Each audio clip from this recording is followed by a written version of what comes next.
En el Evangelio, San Juan nos enseña que Cristo no nos desampara, nos asiste y fortalece con el auxilio del Espíritu Santo. Escuchemos la proclamación del Santo Evangelio. Aleluya, aleluya, aleluya, aleluya, aleluya. El que me ama será fiel a mi palabra, y mi Padre lo amará, e iremos a él, dice el Señor. Aleluya, aleluya, aleluya, aleluya, aleluya, aleluya.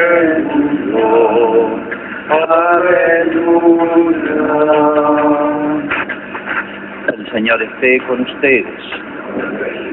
Evangelio de nuestro Señor Jesucristo, según San Juan. Durante la última cena, Jesús dijo a sus discípulos: si ustedes me aman, cumplirán mis mandamientos, y yo rogaré al Padre, y Él les dará otro Paráclito, para que esté siempre con ustedes, el Espíritu de la verdad, a quien el mundo no puede recibir porque no lo ve ni lo conoce. Ustedes en cambio lo conocen, porque Él permanece con ustedes y estará en ustedes. No los dejaré huérfanos, volveré a ustedes. Dentro de poco el mundo ya no me verá, pero ustedes sí me verán, porque yo vivo y también ustedes vivirán. Aquel día comprenderán que yo estoy en mi Padre y que ustedes están en mí y yo en ustedes. Que recibe mis mandamientos y los cumple, ese es el que me ama. Y el que me ama será amado por mi Padre, y yo lo amaré y me manifestaré a él. Es palabra del Señor.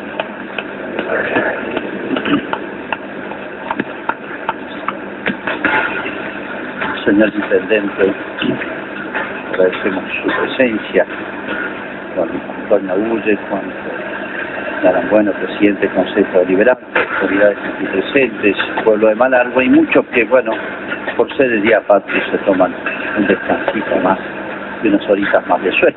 Esperemos que nos estén escuchando, sobre todo en el campo.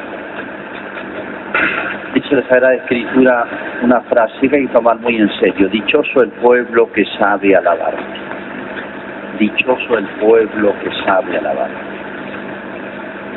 Creo que tomamos poco en cuenta, poco en serio las cosas de Dios.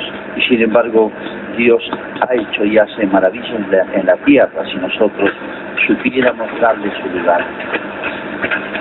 No es cuestión acá de hacer largas reflexiones históricas, consideraciones históricas, pero basta echar una mirada rápida por la historia de la humanidad, mirada honesta por la historia, y ver la fuerza transformadora del cristianismo, que eliminó de la humanidad antiquísimas costumbres tremendas que hoy nos horrorizan, como es la esclavitud.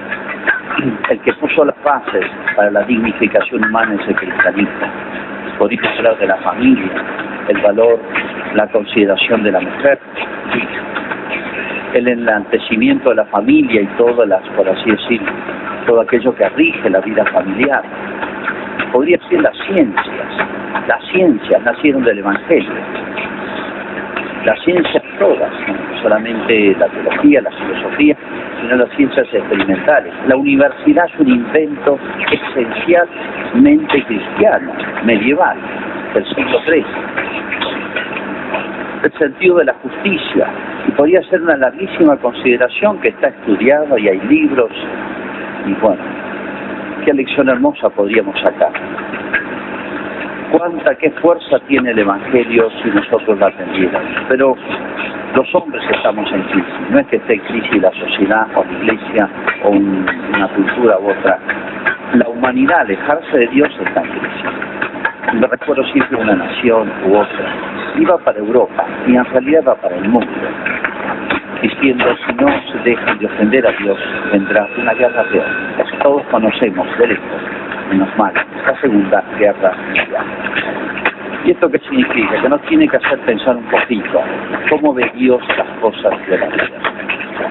Y hoy pensamos en nuestra patria, hoy pensemos en nuestra patria que nació ya tan lejanamente hace más de 200 años, podemos decir, pero la patria no tiene 200 años, tiene miles de años, porque las raíces de un árbol no son lo que se ven o lo que está inmediatamente unido al tronco, sino van mucho más atrás.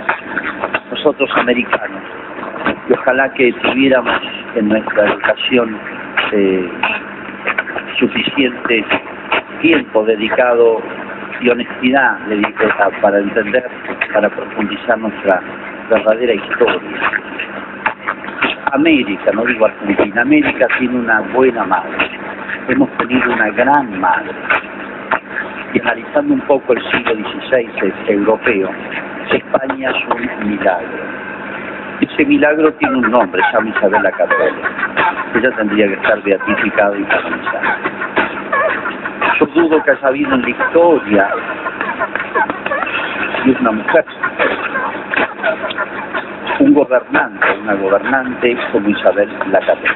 Yo creo que es un milagro, pero no para ella, sino para América. Dios sabía las cosas que iban a pasar, Dios planeó. Y todo el siglo que inspira a Isabel, que es el de su nieto Carlos V y después Felipe II, que llenan todo el siglo XVI español, son una maravilla de crecimiento en lo humano, de sentido de la justicia, sentido de la ley, sentido de la cultura, respeto. Ahí nacieron las famosas leyes de India, que probablemente le preguntemos a un estudiante universitario y no sepa lo que es. Es el código legal más extraordinario, y esto lo afirman personas no católicas y personas en el pensamiento y la religión. Es el código, el conjunto de leyes de India, el conjunto, el corpus legal más extraordinario que se ha escrito en la historia de la humanidad. Y esa es la que hizo la primera América. ¿Dónde empezaron los males de América? Ya hemos padecido dos grandes males en la historia. Nosotros, viendo un poquito la Revolución de Mayo, damos vuelta a la página, y después la independencia, y después los conflictos internos. El caudillismo, unitarios y federales, etcétera. ¿Y cuál fue la raíz última de esto? América no había tenido esos conflictos en 300 años, no había tenido esos conflictos sociales. Uno dice, ¿por qué empezaron? Distintas opiniones, sí. Pero el fondo de todo es que irrumpió en Europa y lo trajimos a América, algo que desnaturalizó nuestra patria, algo que desnaturalizó a América. Tiene muchos nombres, pero es un fenómeno que se produjo, que es el fondo ideológico de la Revolución Francesa, que fue una de las calamidades más grandes de Europa, y comenzaron las grandes guerras en Europa. Se llamó la Ilustración, se llamó el liberalismo, se llamó el regalismo, se llamó el naturalismo, se llamó el laicismo, pero el fondo es este. El hombre no necesita de la fe, ni de la Iglesia, ni del Evangelio para resolver sus cosas. Y así no fue. Ese es el fondo de las guerras, especialmente lo que se identificaban con esto, que eran los unitarios, que querían traer grandes ideas nuevas de Europa, y entraron por muchos lugares, y de muchas formas, y durante un arco de tiempo muy grande. Obviamente aquí se dio de forma atenuada, pero nos costó todavía siglos de sangre, de desentendimientos, de encuentros, a una América que había vivido tiempos de paz, tiempos, en fin, con todos nuestros defectos humanos. Empezaron las guerras ideológicas. Todo terminó en Caseros, con la derrota no de un partido, no de una persona, cuando la guerra terminó con el triunfo de esta ideología europea. De la identidad más preciosa que tenía España, que era la herencia, te diría, de Isabel, para decirlo en una palabra, que sabía amalgamar los elementos europeos y americanos. La dignificación del indio, las leyes de India no tienen un parangón en la historia de la humanidad, de un pueblo, por así decirlo, culturalmente conquistado. Pero todo eso se perdió. Hay dos Españas y hay dos Américas. Y ahí empezó otra Argentina y otra América. Y los mismos problemas que hubo en Argentina vieron en todos los países americanos. Y uno dice, qué casualidad. ¿Cuál fue nuestro mal? La pérdida de nuestra identidad, de profundizar en esas raíces de esa extraordinaria madre que nos engendró, una riqueza extraordinaria, pero esa madre también decaímos con ella. Pasan los años y bueno, Europa que piensa, bien o mal, pero piensa, nos exportó y nosotros muy voluntariamente importamos otra ideología que pretendió resolver los males que había dejado la ideología anterior, que es lo que se llaman los socialismos o los marxismos. El gran ensayo soviético gigantesco es el drama más grande de la historia de la humanidad.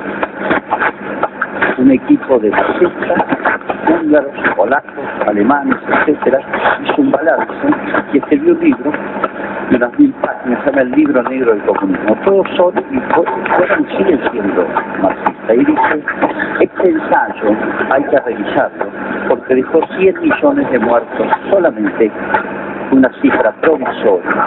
Eso no había ocurrido nunca en la historia de la humanidad. Y eso lo trajimos a América y desgarró de nuevo nuestra paz. ¿Y cuál es el mal común? Olvidamos de nuevo, no profundizamos en nuestras raíces y queremos traer recetas que ciertamente a una primera vista el sentido común o sentido cristiano no están inspiradas en el Evangelio, sino están inspiradas en las más bajas pasiones humanas, no sensibles, sino de las peores, que son las pasiones intelectuales. Es la ideología que pone al hombre como sustituto de Dios, pone al hombre.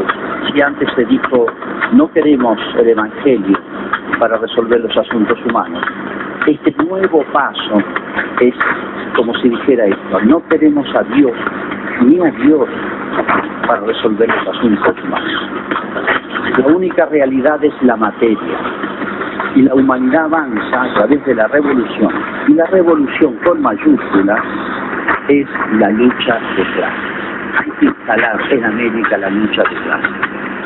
Creo que estamos presentes los que hemos vivido la guerrilla en América, que no fue un problema de justicia, de pobreza, no, fue la Guerra Fría, donde la ideología quiso penetrar aquí de manera militar, alentada por Cuba. Toda nuestra diligencia guerrera fue formada en Cuba. Lástima que esas ideas a veces no se conocen. Y de nuevo, la misma historia que vivimos hace 200 años. ¿Por qué no profundizamos en nuestras hermosas raíces, sanas raíces cristianas, humanas, las mejoramos y hacemos esa Argentina grande? ¿Qué quiero decir con todo esto? Lo digo en un día patria y con la sinceridad creo que tenemos que tener todos los unos con los otros, porque estamos pensando algo grande que es el país. Tenemos que tener esa honestidad, sinceridad para mirar nuestra Argentina, como decía un gran autor, llamaba nuestra patria, pensar el país. Pensar el país. ¿Qué fuerza tenía el Evangelio? Transformó Europa. Todo lo grande que tiene Europa y heredó América viene del Evangelio. Esto no es mérito, no es que quiera atribuir el mérito a una institución humana, ni al Papa ni a la Iglesia. Se la atribuye a Jesucristo, se la atribuye a Dios, que es el Creador, que es el Padre de todos, y quisiera hacerlo de todos. ¿Qué fuerza tienen las ideas, buenas o malas? Por eso qué importante es pensar la patria, pensar nuestra historia bien, honestamente, la verdadera historia, rescatar todo lo grande, rechazar los defectos, eso es humano, todos los tenemos. Pensar la patria y yo diría amar la patria. Creo que son los problemas más serios que afronta la humanidad y esto es una crisis del hombre. No es la crisis argentina, no es de una época, no es de un país, no es de una región, yo creo que es del hombre. Y nos falta, cuando digo amor a la patria, estoy diciendo una virtud muy sagrada, que es la caridad. El Evangelio dice que es la virtud de las virtudes, la que engendra todo. Pero en otras palabras, creo que nos falta virtud, no alcanzan las ideas. no alcanzan las buenas ideas.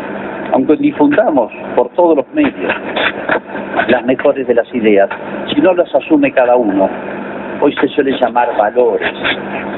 Más profundamente habría que llamarlos virtudes. El valor es algo que yo considero bueno. La virtud es eso bueno cuando lo hago carne. Son muchas las virtudes. Y las virtudes son las que hacen una persona buena o no. Y hay muchas virtudes, son más de 50. La caridad lo sostiene a todos. Y hay virtudes que tienen mucho que ver con lo social, sobre todo la justicia y la prudencia. Y todas están colgadas, se puede decir, de nuestra relación con Dios, de la fe, la esperanza y la caridad. Pero si los argentinos no tomamos en serio la virtud,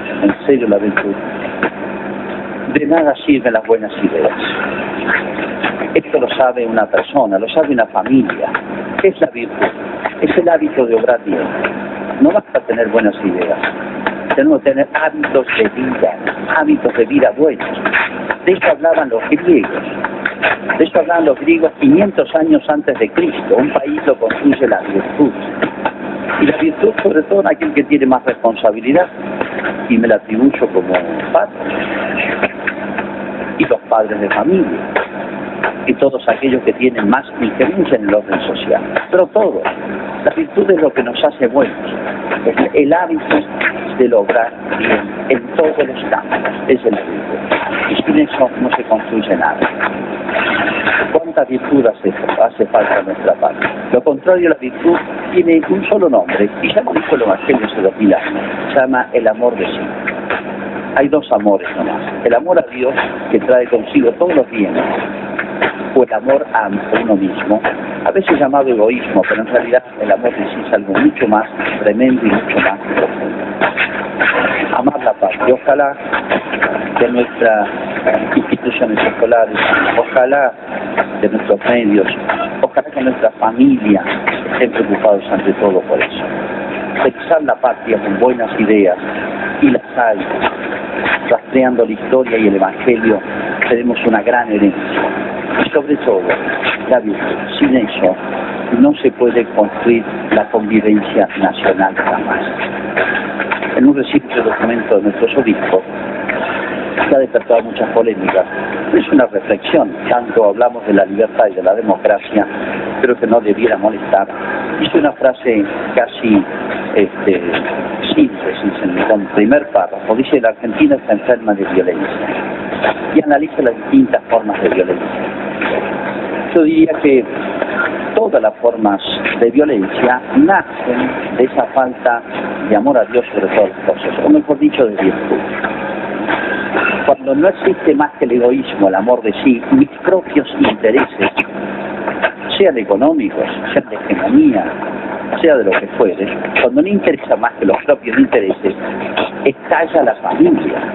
Y ese es el problema, el origen de nuestro problema familiar. Estalla la familia, estalla la relación entre hermanos, estalla la relación en cualquier institución, estalla todo. Cuando el hombre no hace más que buscarse a sí mismo. Nuestra Argentina está enferma de virtud, le falta virtud. Eso se pone. Más allá de las estadísticas sobre el delito, los robos, homicidios, esas son como las causas más inmediatas, más próximas, pero las más profundas son aquellas. Yo, para terminar, dejo plantear algunos temas que no los pretendo resolver, ni los vamos a resolver de tema largo.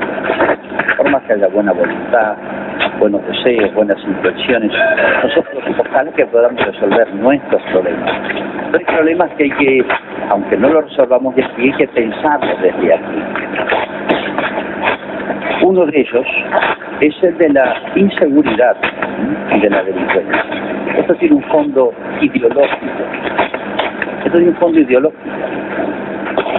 Y que sostiene que el delito, no hay delincuentes, la sociedad es la que lo hace. Esto obedece a una concepción del hombre equivocada, y se llama el garantismo. Y por eso el hombre de la calle ve que el delincuente entra y sale, y nadie puede hacer nada. Y no, legalmente, la sociedad se está suicidando. Nos horroriza pensar en la pena de muerte. Casi todos los países la han eliminado, menos los países musulmanes. Nos horroriza pensar en la pena de muerte. Pero hay pena de muerte en Argentina. Lo que pasa es que cuando no se castiga al delincuente, lo padece el inocente. Siempre hay pena de muerte. Y es terrible ver estadísticas. Y no es solamente los homicidios, es terrible pensar en la inseguridad. A raíz del documento, una estadística de Capital Federal, 50% de los ciudadanos de Capital Federal, que tiene una presencia policial y de gendarmería, pero yo diría excesiva, tiene miedo de salir a la calle o tiene miedo por un familiar que está en la calle. ¿Esto por qué pasa? ¿Es casualidad? ¿Es la televisión? ¿Es un fenómeno inevitable de los tiempos? No, es un fenómeno que hemos provocado nosotros, los hombres. Y esto comienza donde en las universidades, en las ideas, en un librito. El delincuente no puede ser castigado, no debe ser castigado. El policía no tiene defensa, no es un policía. Yo siempre llego tarde cuando me llaman por una urgencia. Y yo le encuentro razón. Padre, ¿qué quiere? Que por detener a un delincuente vaya preso yo, si vengan los abogados de los derechos humanos, yo pierda mi trabajo. Si tiene más derechos el delincuente, es policía que debiera custodiar la sociedad. Ahora, ¿quién creó eso? Nosotros los argentinos. Lo han creado, mejor dicho, nosotros lo padecemos, creo. Lo han creado los ideólogos, que en un escritorio elaboran estas ideas equivocadas y después hacen estrago en la sociedad.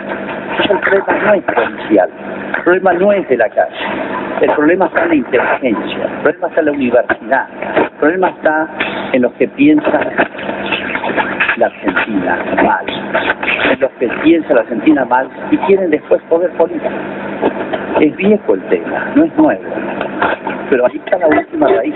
Quiero poner solamente un ejemplo. Y voy a poner otro tema que creo que es preocupante.